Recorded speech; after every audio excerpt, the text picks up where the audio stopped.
సమూయేలు మొదటి గ్రంథము 28వ అధ్యాయము.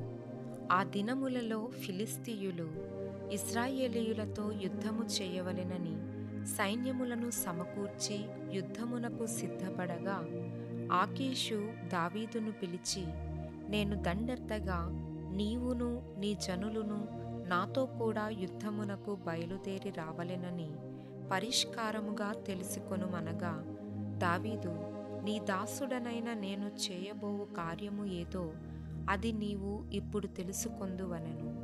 అందుకు ఆకీషు, అలాగైతే నిన్ను ఎప్పటికీ నాకు సంరక్షకుడుగా నిర్ణయింతుననెను. సమూయేలు మృతి పొందగా ఇశ్రాయేలీయులు అతని గురించి విలాపము చేసి రామా అను అతని పట్టణములో అతని పాతిపెట్టియుండిరి.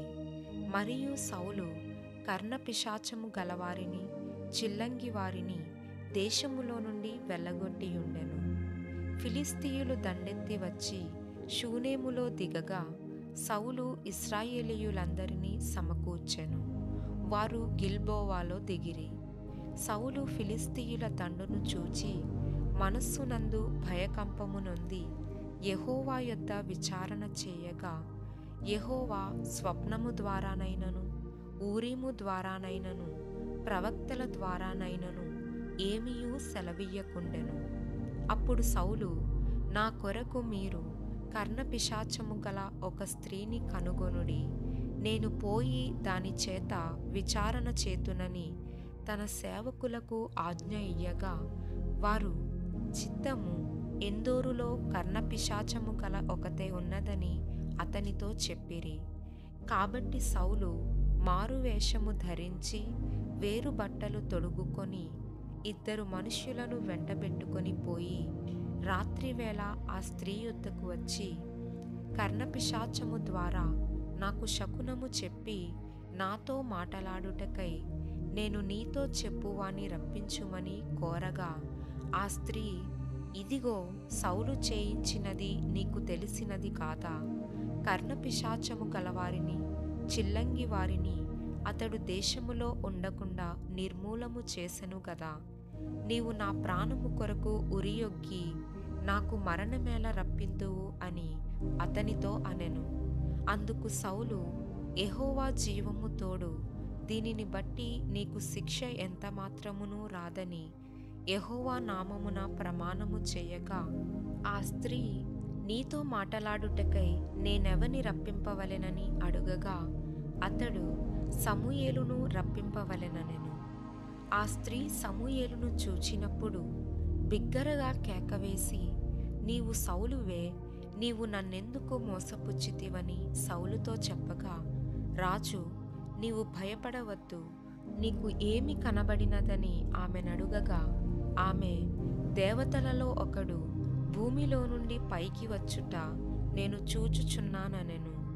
అందుకతడు ఏ రూపముగా ఉన్నాడని దానినడిగినందుకు, అది, దుప్పటి కప్పుకొనిన ముసలివాడొకడు పైకి వచ్చుచున్నాడనగా, సౌలు అతడు సమూయేలు అని తెలిసికొని సాగిలపడి నమస్కారము చేసెను. సమూయేలు, నన్ను పైకి రమ్మని నీవెందుకు తొందర పెట్టితివని సౌలు నడుగగా, సౌలు, నేను బహుశ్రమలోనున్నాను. ఫిలిష్తీయులు నా మీదికి యుద్ధమునకు రాగా దేవుడు నన్ను ఎడబాసి ప్రవక్తల ద్వారానైనను స్వప్నముల ద్వారానైనను నాకేమీయూ సెలవియ్యకయున్నాడు. కాబట్టి నేను చేయవలసిన దానిని నాతో తెలియచెప్పుటకై నిన్ను పిలిపించితిననెను. అందుకు సమూయేలు, యెహోవా నిన్ను ఎడబాసి నీకు పగవాడు కాగా నన్ను అడుగుట వలన ప్రయోజనమేమి? యెహోవా తన మాట తన పక్షముగానే నెరవేర్చుచున్నాడు. నా ద్వారా ఆయన సెలవిచ్చియున్నట్టు నీ చేతి నుండి రాజ్యమును తీసివేసి నీ పొరుగువాడైన దావీదునకు దానినిచ్చియున్నాడు. యెహోవా ఆజ్ఞకు నీవు లోబడక అమాలేకీయుల విషయములో ఆయన తీక్ష్ణమైన కోపము నెరవేర్చకపోయిన దానిని బట్టి యెహోవా నీకు ఈవేళ ఈ ప్రకారముగా చేయుచున్నాడు. యెహోవా నిన్నును ఇశ్రాయేలీయులను ఫిలిష్తీయుల చేతికి అప్పగించును. యెహోవా ఇశ్రాయేలీయుల దండును ఫిలిష్తీయుల చేతికి అప్పగించును.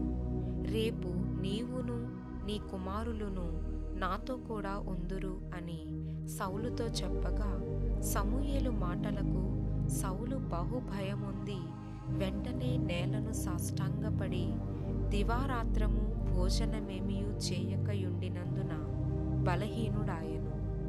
అప్పుడు ఆ స్త్రీ సౌలు దగ్గరకు వచ్చి అతడు బహుగా కలవరపడుట చూచి, నా ఏలినవాడా, నీ దాసినైన నేను నీ ఆజ్ఞకు లోబడి నా ప్రాణము నా చేతిలో పెట్టుకొని నీవు నాతో సెలవిచ్చిన మాటలను విని అట్లు చేసి తిని.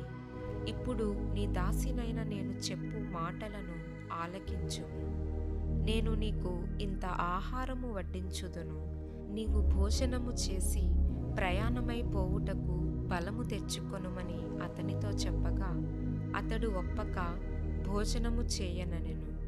అయితే అతని సేవకులు ఆ స్త్రీతో ఏకమై అతని బలవంతము చేయగా, అతడు వారు చెప్పిన మాట ఆలకించి నేల నుండి లేచి మంచము మీద కూర్చుండెను.